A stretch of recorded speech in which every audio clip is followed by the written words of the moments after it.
प्यारे बच्चों नमस्कार।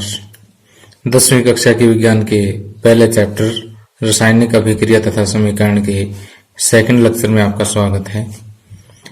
पहले लेक्चर में हमने यह पढ़ लिया था कि रासायनिक अभिक्रिया क्या होती है, रासायनिक समीकरण क्या होता है और रासायनिक समीकरण में अभिकारक किसको कहते हैं और उत्पाद किसको कहते हैं।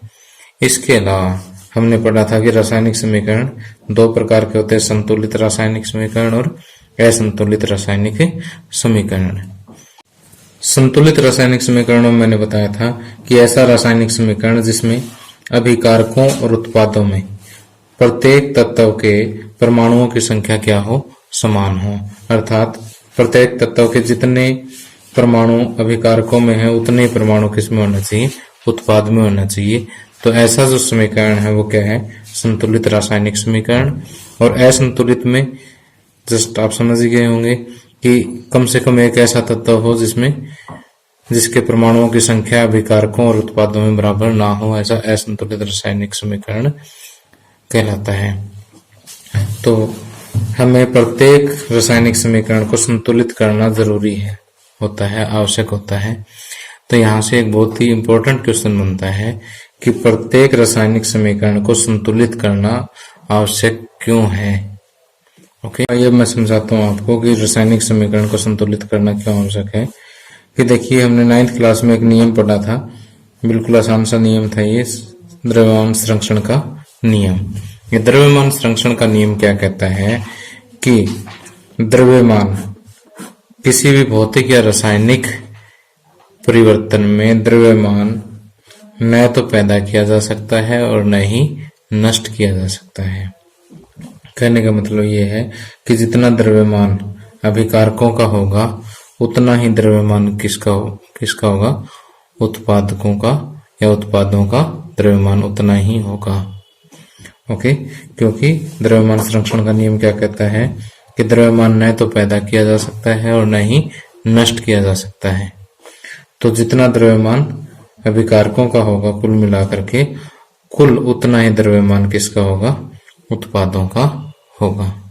ठीक है, तो यहाँ से ये बात निकल के सामने आती है कि जितने प्रत्येक तत्व के जितने परमाणु अभिकारकों में हैं तो प्रत्येक तत्व के उतने ही परमाणु उत्पादों में रहेंगे। ठीक, तो इसलिए रासायनिक समीकरण को संतुलित करना आवश्यक है।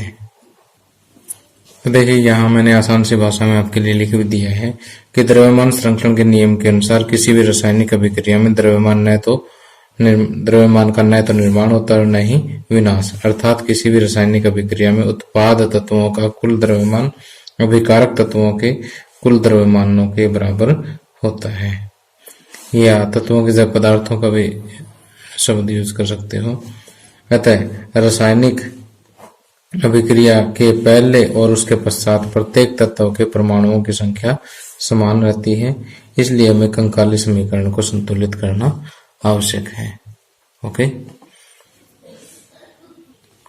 और एक कंकाली समीकरण कौन सा होता है जिसमें हम सिर्फ अभिकारकों और उत्पादों की सिर्फ वो लिख देते हैं, रासायनिक सूत्र और उनके फार्मूले लिख देते हैं।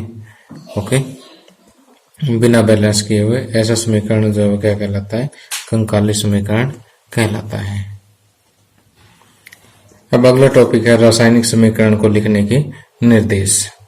कि रासायनिक समीकरण लिखते टाइम किन किन बातों का हमें विशेष रूप से ध्यान रखना होता है, कौन कौन से रूल हमें फॉलो करने होते हैं, वो हम अभी यहाँ पर पढ़ेंगे।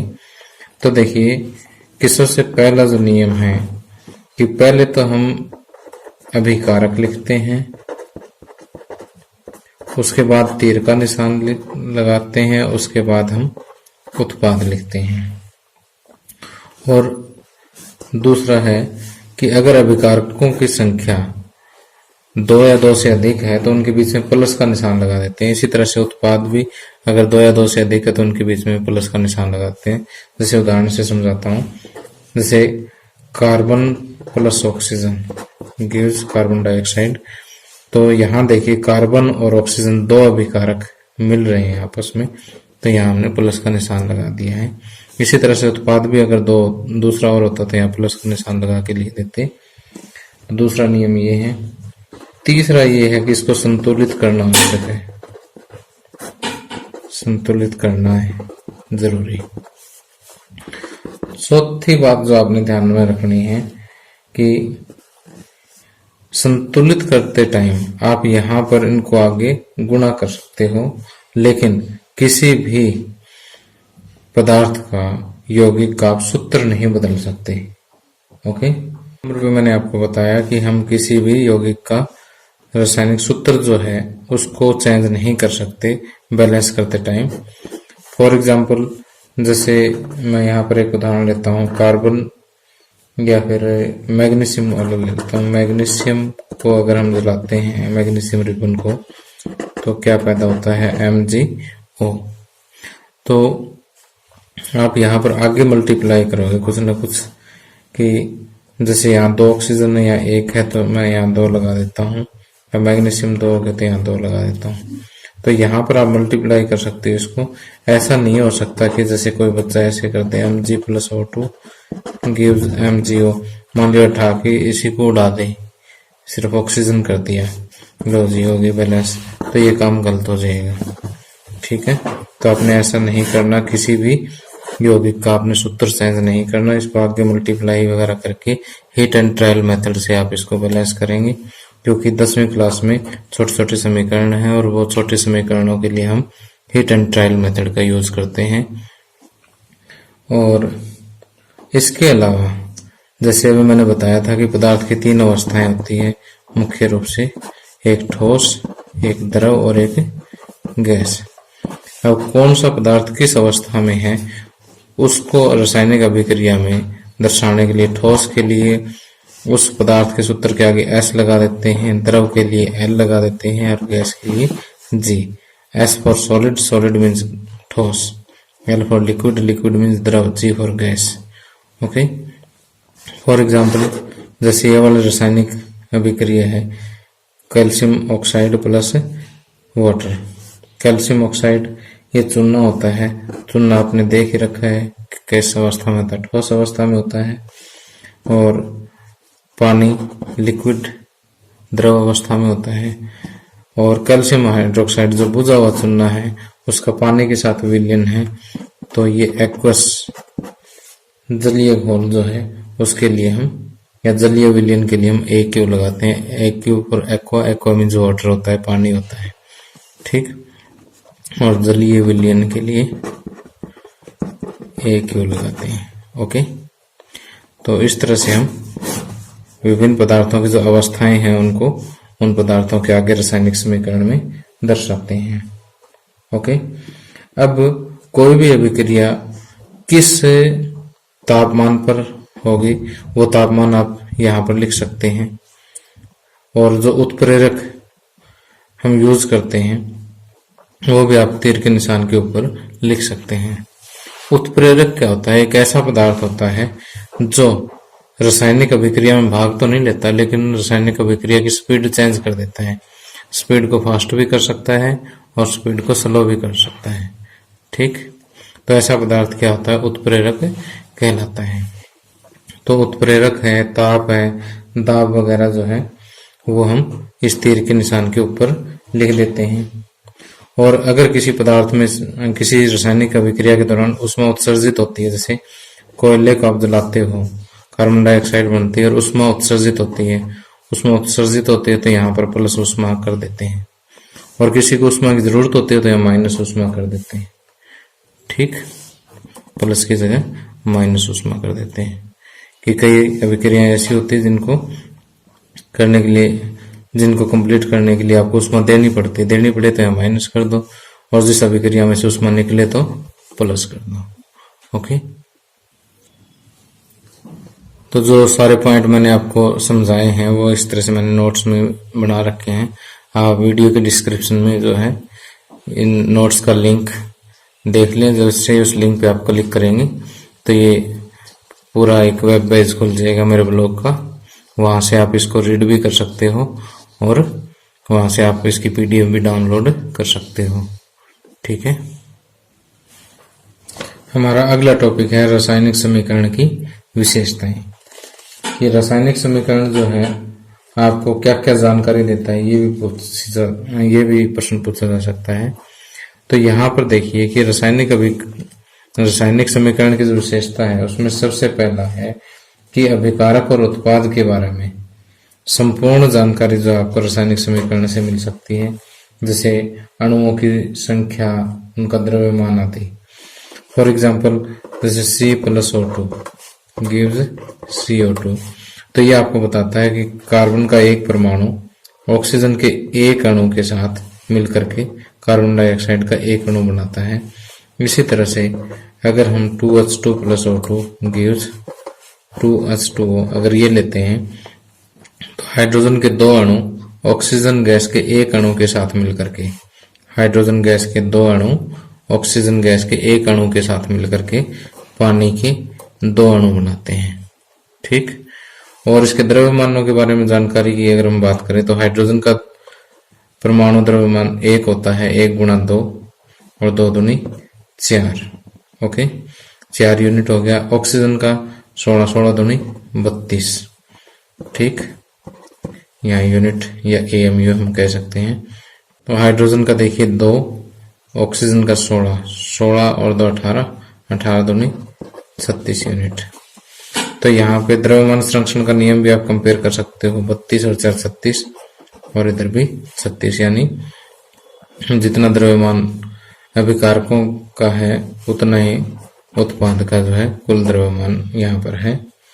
तो कहने का मतलब ये है कि पहले जो जानकारी आपको मिलेगी ये बताएगा कि कौन कौन से अभिकारक मिलकर के कौन कौन सा उत्पाद बनाते हैं, उनके द्रव्यमानों के बारे में भी आपको जानकारी मिलेगी, अणुओं की संख्या के बारे में भी आगे आपको जानकारी मिलेगी। जो आगे जो संख्या लिखी है अणुओं की संख्या है यहाँ पर। इसके अलावा पदार्थों की भौतिक अवस्था के बारे में भी जानकारी मिलती है, जैसे जिसके आगे G लगा हुआ गैस है और जिसके आगे L लगा हुआ वो लिक्विड यानी द्रव है, S लिखा हुआ है वो ठोस है। अब अभिक्रिया को संपन्न करने के लिए कितना ताप चाहिए वो आपको यहाँ पर लिखा हुआ मिल जाएगा, किस दाब के अंडर ये अभिक्रिया होगी वो भी स्थिर के निशान के ऊपर मिल जाएगा। उत्प्रेरक की जानकारी भी आपको रासायनिक समीकरण से मिल जाएगी। इसके अलावा आपको ये भी पता लगता है कि कोई भी रासायनिक अभिक्रिया जो है ऊष्माक्षेपी है या ऊष्मा शोषी है। कहने का अर्थ ये है कि इसमें से ऊष्मा निकलती है या ऊष्मा देने की जरूरत पड़ती है, वो प्लस ऊष्मा या माइनस। जैसे यहाँ पर जब कार्बन को जलाते हैं तो ऊष्मा जो है निकलती है तो ये ऊष्माक्षेपी अभिक्रिया है। ओके, इसकी डिटेल में भी नेक्स्ट लेक्चर में आपको बताऊंगा। ठीक है, तो ये कुछ मुख्य जानकारियां थी जो एक रासायनिक समीकरण आपको देता है। तो देखिए चारों पॉइंट्स आप यहाँ से पढ़ भी सकते हैं, वीडियो को पॉज करके पढ़ सकते हैं, और जैसे मैंने आपको बताया ताकि डिस्क्रिप्शन से आप इनको रीड कर सकते हैं।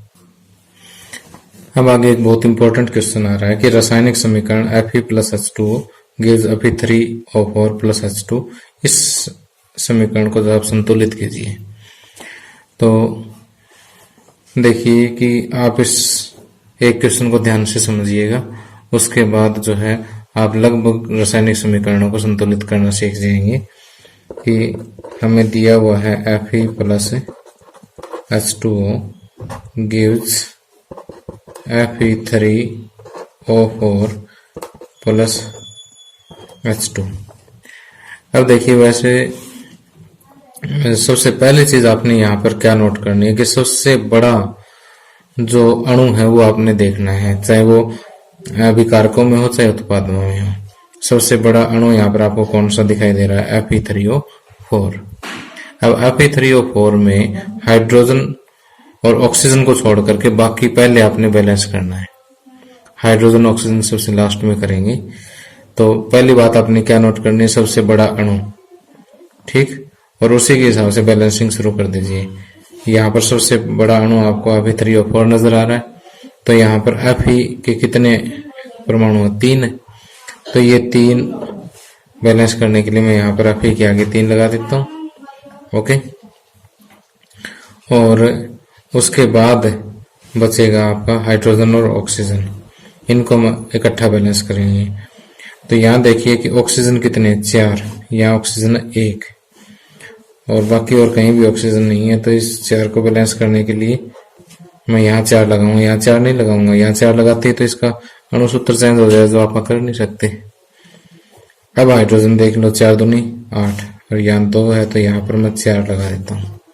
ओके, तो इस तरह से आपके पास एक संतुलित रासायनिक समीकरण प्राप्त हो जाता है। ओके, सिंपल सी बात है। सबसे पहले आपने क्या करना है, सबसे बड़ा अणु देखना है, उसी के हिसाब से बैलेंसिंग शुरू कर दो। ठीक, और इसके अलावा जो हाइड्रोजन और ऑक्सीजन के अलावा जो भी तत्व के परमाणु हैं वो उनको आप पहले बैलेंस कर दो, हाइड्रोजन ऑक्सीजन को सबसे लास्ट में कर दो। ओके, बिल्कुल आसानी से समीकरण संतुलित हो जाएगा, घबराने की बिल्कुल भी आवश्यकता नहीं है। तो प्यारे बच्चों, इस लेक्चर में इतना ही। अगले लेक्चर में हम और बहुत सारे रासायनिक समीकरणों को संतुलित करना सीखेंगे और अभ्यास के जितना टॉपिक हमने अभी तक पढ़ लिया उससे संबंधित अभ्यास के प्रश्नों को हल करेंगे। Thank you, have a nice day.